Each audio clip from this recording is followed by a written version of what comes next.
1992 was brutal for Hollywood. While Aladdin and Batman Returns dominated theaters, 15 films collectively lost over $200 million. I've got Sylvester Stallone here, tricked by Arnold Schwarzenegger into making a movie so bad, he reportedly punished his kids by forcing them to watch it. I've got Robin Williams with a passion project that took 12 years to make and flopped in 12 days. And there's a Razzie-winning Disney musical that somehow became one of Broadway's biggest hits. Which disaster lost the most money? Let's find out. William Goldman wrote Butch Cassidy and The Sundance Kid. He wrote The Princess Bride. He wrote Misery. The man was a legend. And Year of the Comet was his dream project, a romantic wine caper he'd been trying to get made since 1978. Columbia Pictures and Castle Rock Entertainment gave him $18 million to finally make it happen. Goldman leveraged every ounce of goodwill from his career to get this across the finish line. 14 years of effort for a movie about hunting down a priceless bottle of 1811 Chateau Lafite. It made $2.79 million. That's barely 15% of its budget. Tim Daly later claimed it might still hold the record for Castle Rock's biggest flop ever. Here's where it gets rough, though. The film released during the Rodney King riots. Daly reflected that every white person in America was locked in their safe room that weekend. But even without the riots, audiences had zero interest in red wine adventures. Goldman himself called it his most hurtful failure. The film holds 0% on Rotten Tomatoes. Not 10%, not 5%, 0%. Director Peter Yates once declared that wine was really the hero of this film. He was right. And nobody cared. Goldman's dream project became his biggest embarrassment. Sometimes passion isn't enough. Speaking of passion projects gone wrong, Mom and Dad Save the World cost John Lovitz his job on Saturday Night Live. Warner Brothers spent $14 million on this Flash Gordon-inspired sci-fi comedy written by the Bill and Ted creators. Sounds promising on paper. It made $2 million before getting yanked from theaters after 2 weeks. That's an 86% loss before you even count marketing. You'd think Warner Bros. Believed in this thing, but they actually sat on it for nearly 2 years. Shot in summer 1990, repeatedly delayed throughout 1991, then dumped on 900 screens in late July 1992. They had no idea who the audience was. But here's the real tragedy. Filming overlapped with SNL's new season by 2 weeks. Lorne Michaels gave Lovitz an ultimatum: return or you're fired permanently. Lovitz chose the movie, convinced it would launch his film career. 5 seasons on SNL, gone. For a film that Variety called sexist, homophobic, and woefully unfunny. Lovitz later admitted he loved the job and didn't want to leave, but he took a chance on a movie that went nowhere. Sometimes the biggest losses aren't measured in dollars. Joe Pesci had just won an Oscar for Goodfellas. He was everywhere thanks to Home Alone. Universal Pictures saw an opportunity and spent $15 million betting he could carry a noir drama as a leading man. The Public Eye made $3.07 million. Universal lost around $12 million before marketing costs. Here's the thing though, this wasn't a bad movie. It holds 61% on Rotten Tomatoes. Director Howard Franklin spent 10 years developing the screenplay after becoming obsessed with photographer Weegee's work. Pesci's performance was genuinely praised. Roger Ebert wrote that the film showed how seriously the character took his work. But Universal provided almost no marketing support. October 1992 was dominated by Under Siege, and this quiet noir got buried. The original Jerry Goldsmith score was rejected late in production, forcing Mark Isham to replace it with limited time. That rejected score was thought lost until 2021. I was honestly rooting for this one looking back at it. Pesci deserved a better shot at dramatic leading man status. Instead, The Public Eye just disappeared. This next one's almost the opposite. Diggstown is actually the best reviewed film on this entire list. 63% on Rotten Tomatoes. Vincent Canby called it Michael Ritchie's most entertaining film since the mid-70s.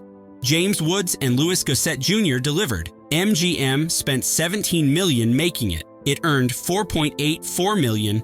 They released it to only 733 theaters, while typical wide releases hit 2,000 screens or more. Here's what happened. MGM was in complete financial chaos in 1992. Credit Lyonnais, their French bank, was taking control of the studio mid-year. Variety's review proved prophetic when it asked whether MGM could sound its trumpets loud enough to put Diggstown on the map.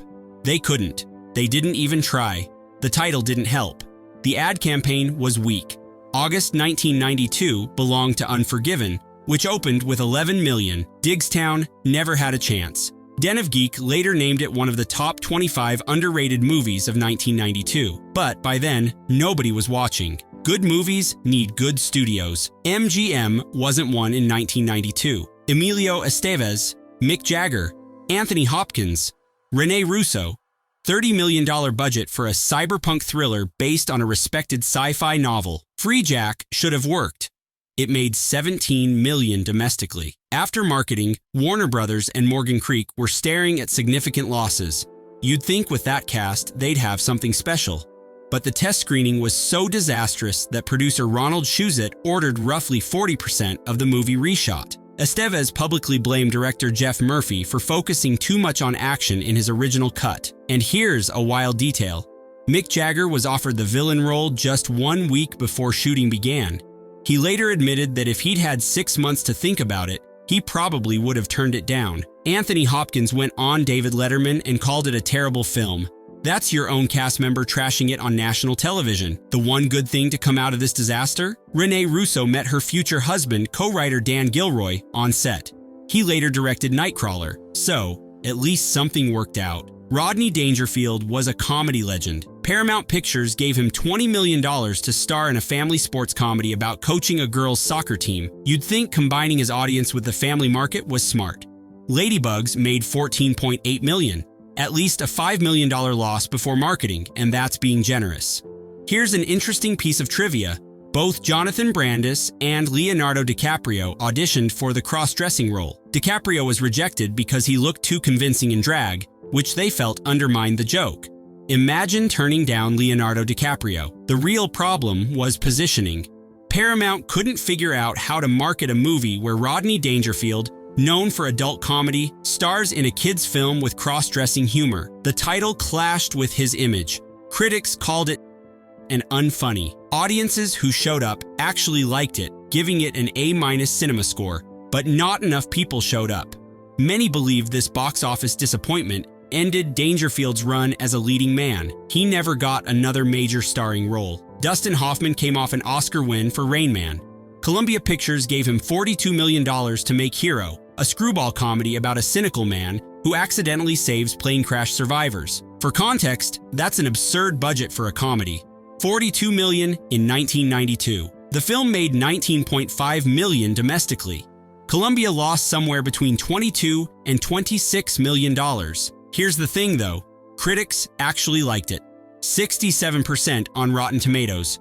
Audiences gave it an A- cinema score. Roger Ebert praised it while noting Hoffman's performance felt at war with the material. The problem was bloat. You don't need $42 million to make a wacky Capra-style comedy. This was also part of Hoffman's cold streak. Ishtar, Billy Bathgate, Hook underperforming, Hero continued the pattern. The film has developed appreciation over the years, with many calling it an underrated gem. But in 1992, nobody wanted it. Sometimes good reviews mean nothing when the budget makes no sense. Ralph Bakshi made Fritz the Cat. He made Heavy Traffic. He was an animation legend. Paramount gave him $28 to $30 million to make Cool World, a live-action and animation hybrid starring Brad Pitt and Kim Basinger. It opened. Paramount immediately ceased all advertising. The film made $14.1 million total. Bakshi's career was effectively over. But here's where it gets wild. Bakshi pitched a horror film about a cartoonist who has intimate relations with his animated creation, producing a half-human, half-cartoon child seeking revenge. Drew Barrymore was originally cast as that daughter. Producer Frank Mancuso Jr., whose father was Paramount's CEO, secretly had the script completely rewritten without telling Bakshi. Bakshi was handed the new script on the first day of production. His R-rated horror had become a PG-13 Roger Rabbit knockoff overnight. Kim Basinger reportedly approached Bakshi asking if the film could be rewritten so she could show it in hospitals to sick children. His response was that she had the wrong guy. Cool World holds 4% on Rotten Tomatoes. Bakshi later reflected that he went to Paramount to become a big shot director, but totally forgot he was an artist. He receded from Hollywood to focus on painting. Brad Pitt survived to become one of cinema's biggest stars. Bakshi never made another theatrical film. John Carpenter directed Halloween. He directed The Thing. he directed Escape from New York. Warner Brothers gave him $40 million, his largest budget ever, to make Memoirs of an Invisible Man with Chevy Chase. It made $14.4 million. Carpenter lost around $26 million for the studio. You'd think Carpenter and Chase would be an interesting combination, but Chase demanded control from day one. Ivan Reitman was originally attached but had constant arguments with Chase over tone. When Reitman demanded the studio choose between them, they chose Chase. Richard Donner spent 8 months attached before leaving. William Goldman wrote a screenplay that Chase rejected as too comedic. Here's how bad it got. At a film festival years later, Carpenter stated that Memoirs is the one project he hates thinking about most. He almost wanted to quit the business after that film. He asked to talk about happy things instead. In a 2023 interview, he said there were personalities on that film and that someone shall not be named who needs to be set on fire. He was joking. Mostly, Carpenter refused to put his traditional possessory credit on the title. No John Carpenter's Memoirs of an Invisible Man. That tells you everything. The Salkind family produced Superman. They figured the 500th anniversary of Columbus's voyage was a gold mine. They budgeted $40 to $50 million, with $5 million going to Marlon Brando alone for a supporting role. Christopher Columbus.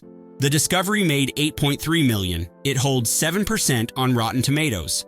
The production was chaos. Director George Cosmatos quit and sued for $50 million.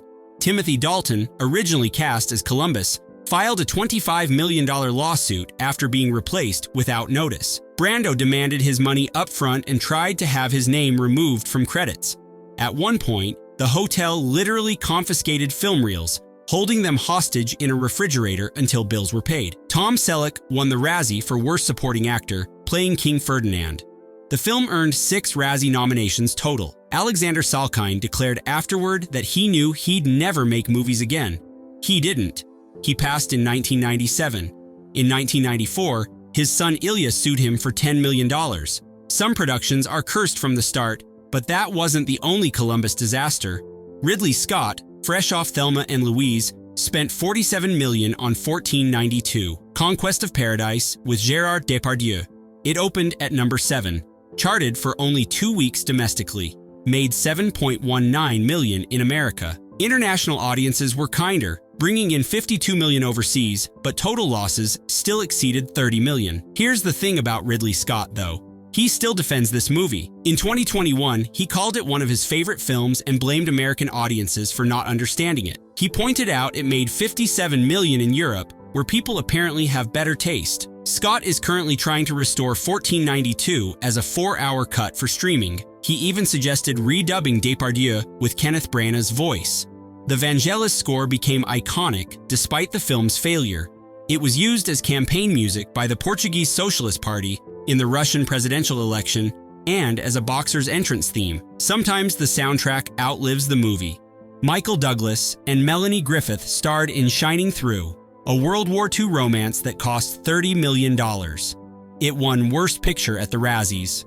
The film made $21.7 million domestically. After marketing, substantial losses. Roger Ebert's review was devastating. He called it such an insult to the intelligence that he couldn't suspend disbelief. He noted Douglas's body language toward Griffith suggested someone who detects bad breath. Griffith won Worst Actress. Director David Seltzer won Worst Director. Here's a production detail that summarizes everything. A $500,000 building was constructed specifically to be blown up for the film. When the moment came, no cameras were rolling. $500,000 gone. Shining Through appears in the book about the 100 most enjoyably bad movies ever made. It's one of several flops that effectively ended Griffith's run as a leading lady alongside Bonfire of the Vanities and later Milk Money. Some careers never recover from a Razzie sweep. Barry Levinson won an Oscar for Rain Man. He'd been trying to make toys since 1979, 13 years of development. Fox finally gave him somewhere between $30 and $43 million, with Robin Williams, Joan Cusack, and Michael Gambon starring. Toys made $23.3 million. Losses exceeded $20 million before marketing. You'd think 13 years of development would result in a polished script. Instead, Critics said the film didn't know what it was about. Roger Ebert praised the visuals but noted fundamental confusion at its core. Here's an interesting conflict. Williams asked Disney to downplay his presence in Aladdin marketing so it wouldn't overshadow toys. Disney reportedly agreed, then plastered his genie everywhere anyway. Williams was furious. He declined to return for the Aladdin sequel. That feud lasted years. Toys holds a rare distinction. It was nominated for both Razzies and Oscars in the same year. Worst Director nomination alongside Best Art Direction and Best Costume Design nominations. The movie looked incredible. It just wasn't good. Disney spent $15 million on Newsies, a musical about the 1899 newsboy strike starring an 18-year-old Christian Bale. It made $2.8 million, 81% loss. One of Disney's lowest-grossing live-action films ever. It won the Razzie for Worst Original Song. Alan Menken became the first person to win both a Razzie and Oscar in the same year, since he also won for Aladdin's A Whole New World. Here's what nobody saw coming, though. Bale didn't even know it was a musical when he signed on. He later admitted that at 17, you want to be taken seriously, not doing musicals. The embarrassment took years to fade, but then something remarkable happened. The film gained a cult following on home video. Devoted fans staged unauthorized productions at schools and summer camps. In 2012, the Broadway adaptation opened for a planned 13-week run. It became a smash hit, running over 1,000 performances, winning Tony Awards, and recouping its investment in 7 months. That's the fastest any Disney Broadway musical ever turned a profit. Bale's response to the Broadway success? He said these things never make sense and that he's incredibly happy they're having the success the movie never had. From Razzie winner to Broadway legend. That's the most unlikely redemption story in this entire list. Sylvester Stallone was one of the biggest action stars alive. Universal gave him $45 million to make Stop or My Mom Will Shoot, a comedy where his character's elderly mother helps him solve crimes. It made $28.4 million domestically. After marketing, significant losses. It won 3 Razzies, including Worst Actor for Stallone. But here's the story everyone remembers. Arnold Schwarzenegger has confirmed he deliberately sabotaged his rival. He read the script, knew it was terrible, and leaked that he had tremendous interest. The goal was to make Stallone think he was stealing a hot project. A week later, Stallone signed. Schwarzenegger's reaction? He pumped his fist and said yes. Stallone's own assessment is legendary. He called it maybe one of the worst films in the entire solar system, including alien productions we've never seen. He said a flatworm could write a better script.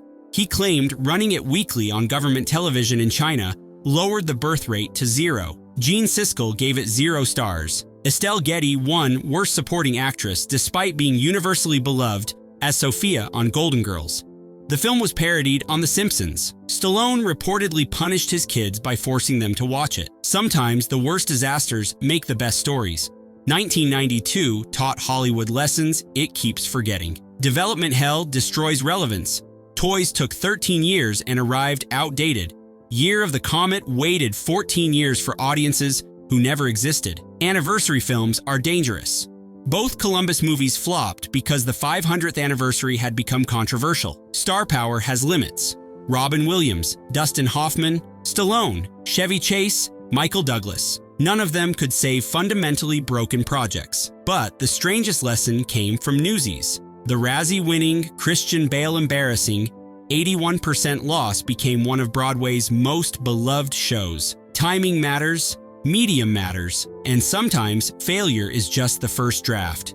These 15 films lost over $200 million in 1992 dollars. That's roughly $450 million today, almost as much as Aladdin made that entire year. Hollywood burned through it, learning lessons it would forget by 1993. Some things never change.